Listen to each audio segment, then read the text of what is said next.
Succession planning is critical for the success of a growth business. In an ideal world, we'll have mapped out each of the individuals in the leadership team and see where their strengths are, what the development needs are. Because if you're going to have a growth strategy, it's really important that you've got the right people. I think although it's important, it's actually very difficult to do. If I contrast my executive life in a very large multinational company like IBM, succession planning for pretty much all senior roles was possible because the nature of very large companies is they've got natural redundancy, so to speak, built into their structure, and therefore you can place people into development roles specifically to develop them, as opposed to necessarily the focus being on delivering something back to the company in the short term. Whereas in a 100-man company, for example, it's really difficult to find a role that a potential CEO successor can be doing, or to find somebody who is capable of doing that job subsequently to find that role satisfying enough. Small businesses, AIM businesses, are actually notoriously bad for this because often you've got a CEO, there's no obvious replacement. But it is really important for boards to really look down inside the organisation and see who there is and who might be able to come through so that you can make those changes and deliver on that strategy.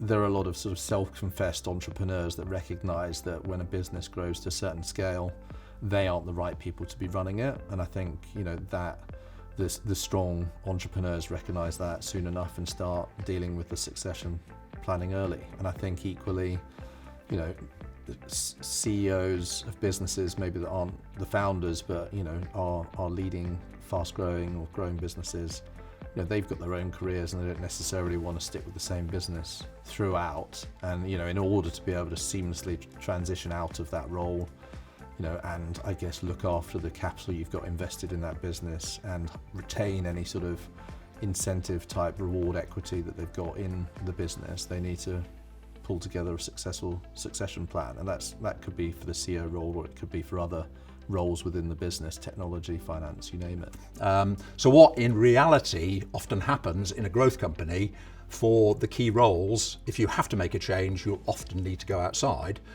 Nonetheless, I think there's a lot you can focus on in a growth company around building the experience and skill set of the employee population and the management population as a whole, and I think there are ways of doing that effectively.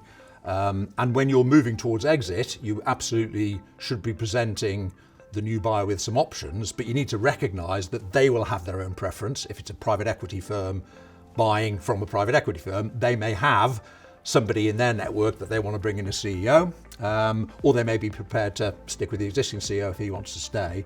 So I think it is crucial, but equally, I think it doesn't need to be as scary a sort of process as people think it might be. The biggest fear that we see of management teams going into transactions is the fact they wanted to deliver the message saying they don't see themselves there for the next 5-year journey.